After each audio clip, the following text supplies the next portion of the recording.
Message des femmes du Front commun, de l'opposition et de la société civile de Côte d'Ivoire.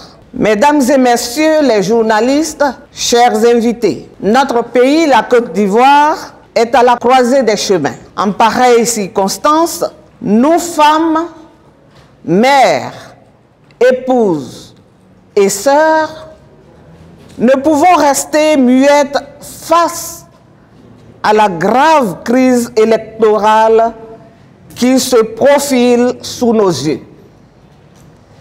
La Côte d'Ivoire, notre beau pays, a suffisamment souffert pour encore jouer avec le feu.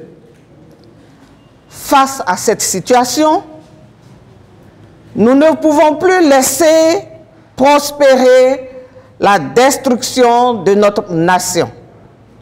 C'est pourquoi nous venons ce matin, le cœur meurtri, interpeller toutes les classes politiques et prendre l'opinion nationale et internationale à témoin. Nous élevons notre voix, non pas par esprit de confrontation, mais par devoir de vérité, de responsabilité et par amour pour notre pays.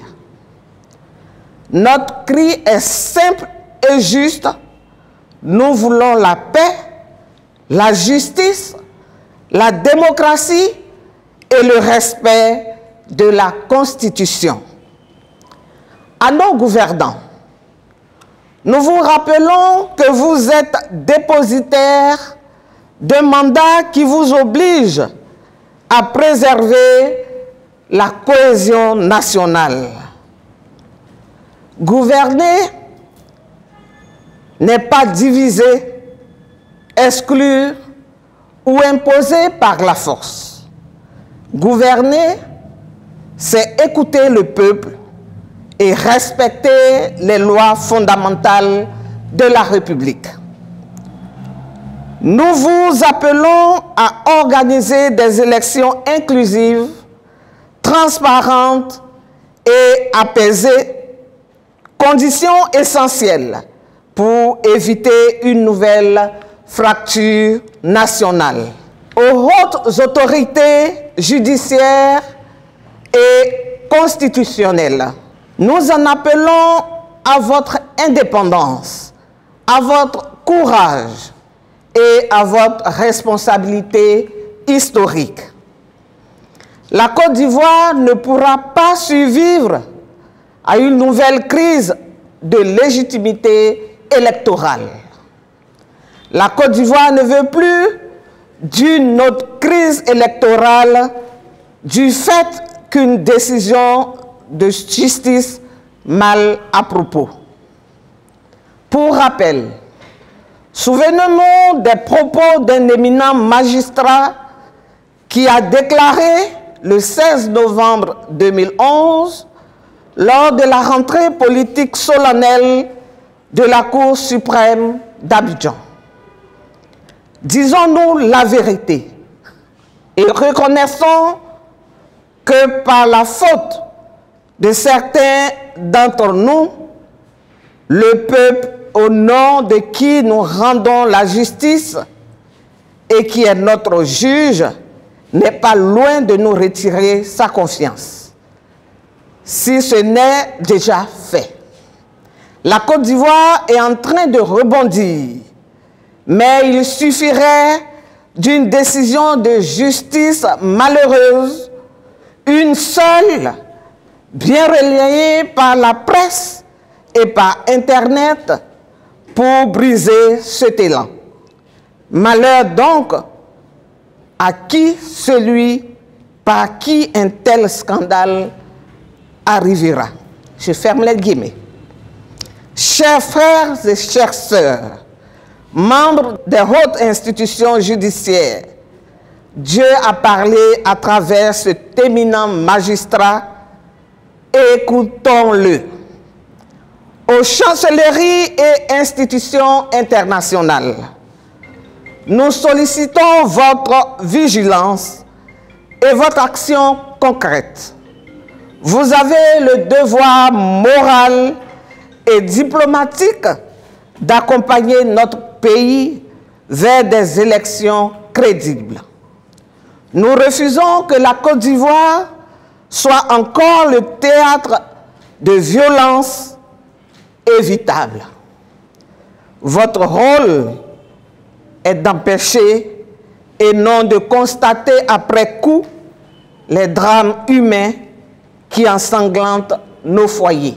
Aux forces armées et forces de sécurité, nous vous appelons à demeurer républicaines.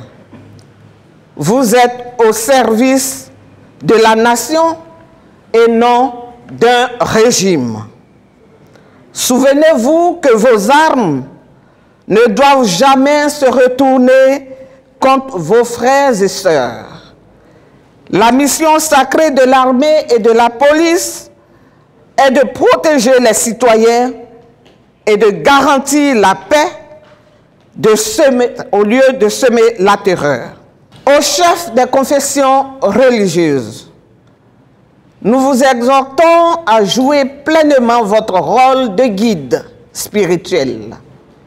La Côte d'Ivoire a besoin de vos voix pour prêcher la paix, l'unité et la réconciliation.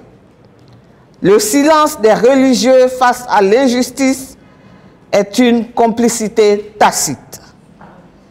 Votre responsabilité morale est immense. Aux chefs traditionnels et coutumiers, vous incarnez l'histoire, la culture et les valeurs de nos communautés. Nous vous appelons à être des médiateurs de paix et des gardiens de l'unité nationale. Votre rôle est crucial pour apaiser les tensions, encourager le dialogue et préserver la cohésion sociale. La Côte d'Ivoire a besoin de vos conseils, de vos sages conseils et de votre autorité morale pour empêcher que les conflits politiques ne divisent nos familles et nos villages.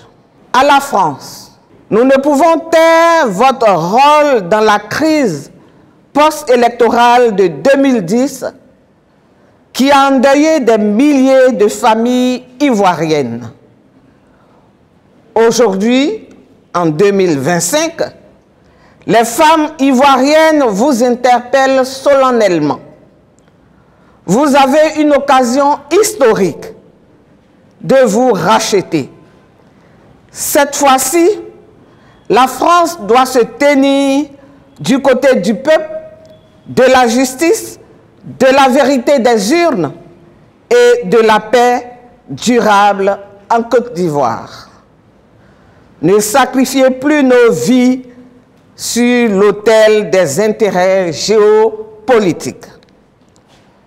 Notre cri de femmes, nous, les femmes qui portons la vie et la paix, affirmons avec force, nous ne voulons plus jamais revivre de crise électorale.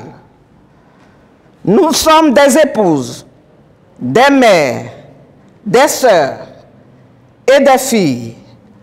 Nous savons trop bien que lors de chaque crise, ce sont les familles qui payent le prix fort.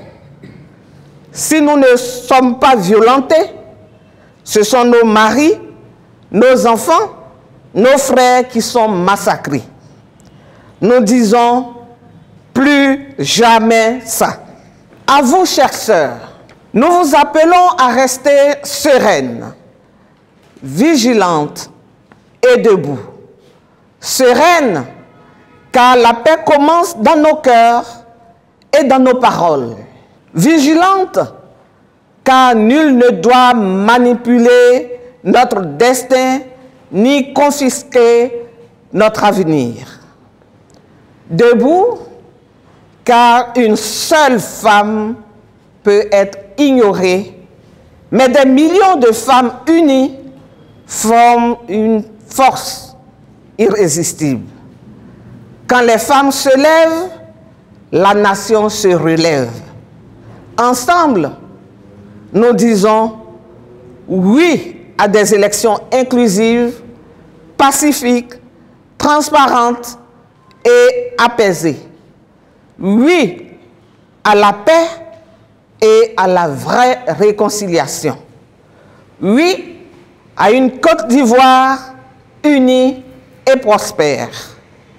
Que Dieu protège la Côte d'Ivoire, notre beau pays, que nul n'a le droit de détruire.